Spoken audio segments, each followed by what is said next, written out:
तो थोड़ी कैसे दुइया लाइन हमरो रही भैया।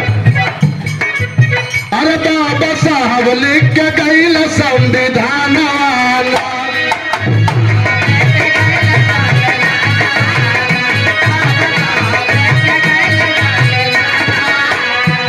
अरे बाबा साहब लिख के गईल संविधान वाला, तो पप्पू लाल यादव गावया जगाना वाला।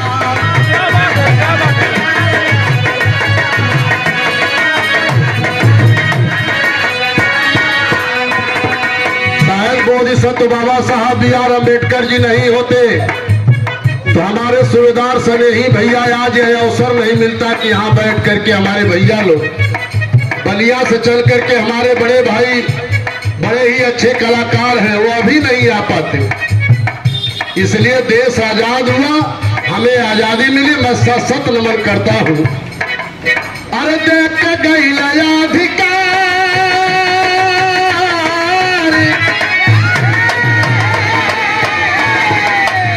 देख के गई अधिकार करा मान में विचार,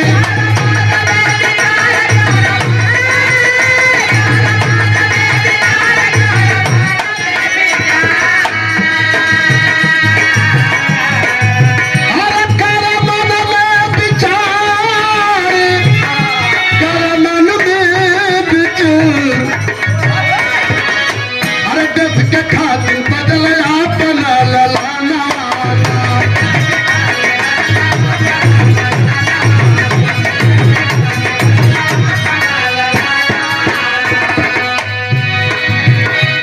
बाबा साहब वोट का अधिकार दिए और देश में शासन हमारा चल रहा है, सभी लोग खुशी है, इसलिए विचार करना होगा।